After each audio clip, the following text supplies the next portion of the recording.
The man who was described in the lawsuit as Diddy's mule was arrested on drug charges at the Miami Opa-locka Executive Airport on Monday afternoon, shortly before the superstar's homes on both sides of the country were raided by federal agents and before an aircraft linked to the producer took off from the airport to a Caribbean island. According to the news, Brendan Paul, a 25-year-old ex-college basketball player, got arrested at Miami Opa-locka Executive Airport on Monday for having cocaine and marijuana candy in his possession. Paul was named a defendant in a civil lawsuit filed by rapper Rodney Jones, who goes by the name Lil Rod.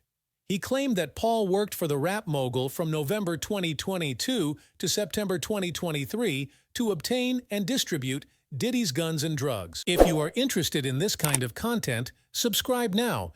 Maybe you won't see me again. Paul was released on Tuesday on a $12,500 bond. His case is scheduled for hearing on April 24th. Bieber's attorney, Brian Bieber, reported that they did not intend to try this case in the media and that all the issues would be dealt with in court. This did happen while the Miami-Dade police conducted a raid at Diddy's properties in Miami and Los Angeles as part of the sex trafficking case. Diddy's lawyer, Aaron Dyer, declared these raids as a witch hunt based on baseless accusations. The authorities used military force on a grand scale in the execution of search warrants at Mr. Combs' residences.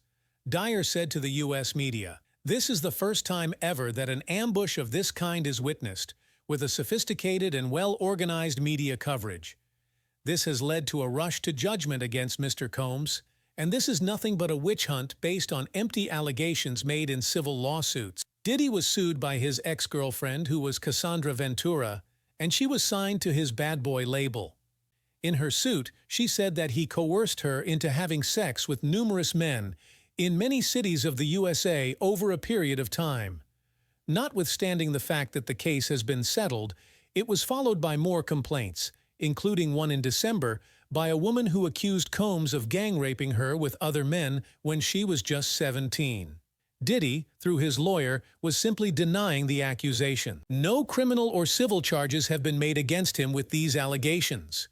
Mr. Combs is innocent and will continue to fight every day to clear his name. After a recent civil complaint was brought against him, sources said the post that Sean Diddy Combs had used money and power to get others to do his dirty work in the past. Others performed these things instead of him, and his hands remained clean. It was in February that Rodney Lil Rod Jones, a music producer, filed a lawsuit. This week, the charges were amended with the explosive accusations that Combs was paying women for sex and that he had people on his payroll who were carrying drugs for him. According to the amended complaint, it was not just Combs' ex-girlfriend Yung Miami, 30, who delivered pink cocaine, a mix of cheaper substances that can include ketamine, MDMA, or opioids, and also known as Toosie. The court document is said to contain a statement that Diddy wanted Toosie to be on board a private jet flight from Miami to the Something in the Water Music Festival in Virginia. But Brendan Paul, Diddy's alleged drug mule, forgot the Toosie.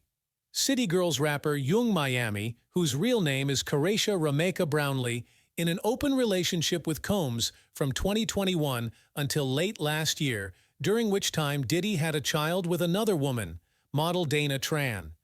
The accusation is that Combs had women on his payroll and they were sex workers.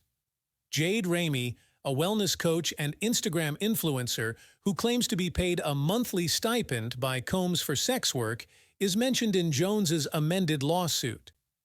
The document goes on to say that 50 Cent's ex, OnlyFans star Daphne Joy, was one of the 3 women, including Brownlee, that Combs boasted about paying a monthly stipend for sex. In the glitzy world of hip-hop and fame, where spotlights dance on the edges of scandal and intrigue, Sean Diddy Combs, music mogul, entrepreneur, and larger-than-life persona, finds himself ensnared in a web of legal turmoil.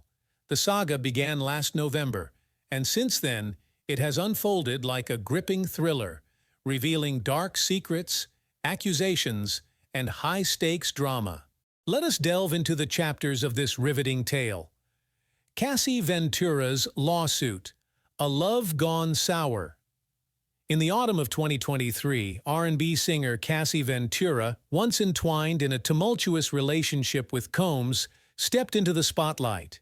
She filed a civil case against the hip-hop icon, accusing him of rape and physical abuse during their 11-year partnership. Their love story, once splashed across tabloids, now unraveled in a courtroom. Ventura's allegations cut deep. Cycle of abuse. She painted a harrowing picture of a relationship marred by violence, manipulation, and coercion. Combs allegedly used his industry clout to keep her captive emotionally and physically. Sex trafficking. Ventura claimed that Combs introduced her to a dark underworld, a realm of male prostitutes and secret cameras. Her spirit was scarred by forced interactions that were documented for future generations. Their once intense love has turned into a never-ending circle of suffering. Brendan Paul, the mysterious private jet. Federal authorities raided Combs' lavish residences in Miami and Los Angeles as the legal storm intensified. However, it was an almost ordinary private plane at Opa-locka Airport in Miami that held the key. Now step in Brendan Paul, the alleged drug courier.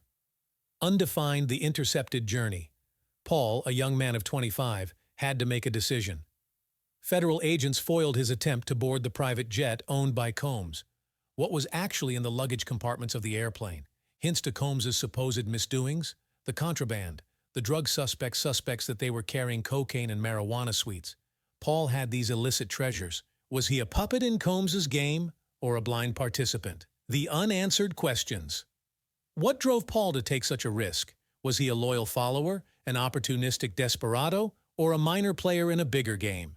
Denials and shadows. Combs, who is always in the spotlight, provides no answer, instead refuting all the charges. His legal team weaves a counter-narrative. Combs towers, voicing out his innocence. He portrays Ventura's arguments as lies, a wish of revenge. The mysterious Paul.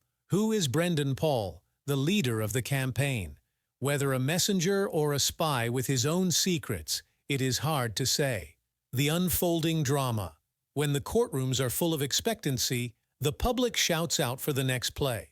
Is justice going to triumph, or will the glitter of fame just act as a veil over the truth? And thus, the curtain goes up on this actual tale, a story of power, treachery, and atonement. While the situation changes, the legal chessboard is our spectator.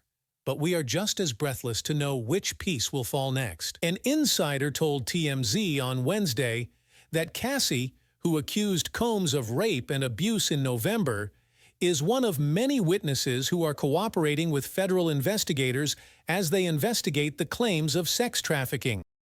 Sean Combs, Cassie's ex, is said to be in touch with the authorities who are leading the federal investigations into the music mogul. The singer of Me and You started to work with law enforcement agencies some weeks ago, even before the raids on the rapper's homes in Los Angeles and Miami. Homeland Security raided both Combs' primary residences last week after obtaining search warrants from the Southern District Federal Court in New York.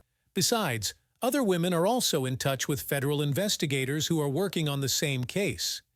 Cassie was the first one who publicly accused the rapper of sexual abuse during their almost 10-year relationship. In the bombshell lawsuit, Cassie alleged that the 54-year-old raped her, forced her to take drugs, and made her have sex with male prostitutes while he filmed. The lawsuit claimed that Diddy, who vehemently denied the allegations that he was prone to uncontrollable rage and frequently beat Ms. Ventura, savagely separated from her in 2018. After being in silence and darkness for years, I am ready to share my story and to stand up for myself and for the sake of all the women who face domestic violence and abuse in their relationships. The I'll Be Missing You singer and Cassie privately settled the case on the next day.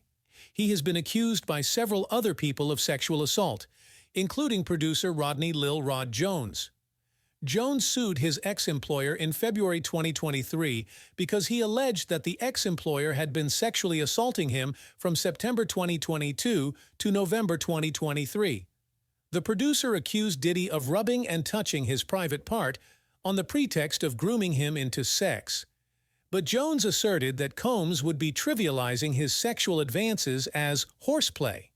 He also claimed that Combs made him get involved with prostitutes, and it was said that he was drugged and raped once at a party. Two more accusers who went public a week after Cassie. One of the girls declared that Combs raped her at Syracuse University in New York in 1991 after he had drugged her. Combs has already denied these accusations, and more recently, a third accuser, namely Liza Gardner, has brought forward the same charges. But Gardner said that Combs and Hall of the band Aaron Hall drugged and raped her and her friend after an Uptown Records party in 1990. Gardner claimed that she was 16 years old when the event happened. Also, she stated that he choked her a day after the assault. Combs, who has not been criminally charged, has denied the increasing allegations against him. His attorney had referred to the last month raids as a witch hunt. This apparently implies that the Me and You hitmaker, who was once signed to Diddy's label, might have had information concerning the multiple searches that were conducted on the rapper's homes last week. If you are interested in this kind of content, subscribe now. Maybe you won't see me again. Federal agents were seen seizing Combs' phones and computers in Los Angeles and Miami as part of the ongoing investigation, and raids in New York and Chicago were anticipated to follow. Apart from that, it is also reported that other unknown women are in touch with the federal investigator in this matter. It is a complicated and grave situation, and the authorities are putting in a lot of effort to uncover the truth. Thank you for watching. If you want to see me again, subscribe now and hit the notification bell.